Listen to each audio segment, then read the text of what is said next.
Mr. Speaker. I call John Hayes.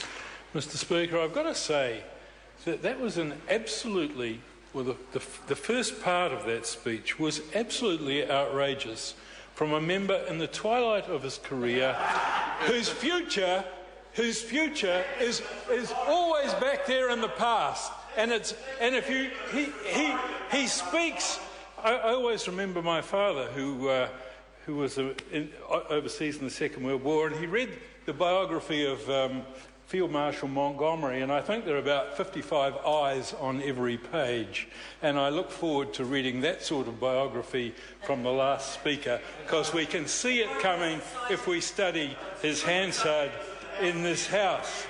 But I'm pleased, Mr. Speaker, that Mr. Goff eventually came around and conceded that it was a very good bill that we've got passing through the House this evening. And yes, I acknowledge that it has taken some time to get here. And the reason is, Mr. Goff, if you could just be a little bit patient, a little bit pushy, a little bit less pushy, a little bit less arrogant, I could say to you that there have been 4 cases, as you also pointed out, and as the Minister pointed out, there have been 4 cases been brought up as safeguard measures. The first in 1989, when the product was around footwear, no measures were taken. Then in 1992 was the second, and that related to men's and boys' underwear, Mr. Goff, and measures were imposed there for about a year. In 1993, measures were sought on used car tyres, and nothing happened. And again in 1995, abrasive discs, and no measures were imposed. And the point is, when you're thinking about the framework of the government's legislative program, these things need to be done. This bill is absolutely essential, but you do what makes sense in a time frame that makes sense, and I think that this bill is being progressed in a very sensible time frame.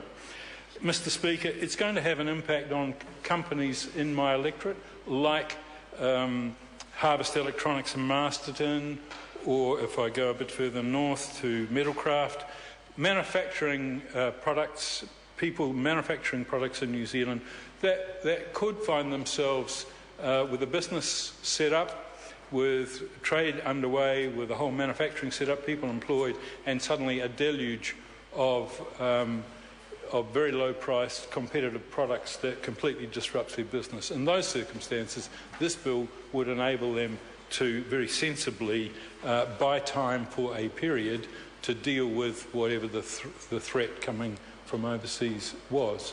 Mr. Speaker, this is an excellent piece of legislation. I make no apologies for the speed at which it's gone through our committee. It is going through the House. It will be in legislation in the term of this Parliament. That is an excellent outcome. Thank you.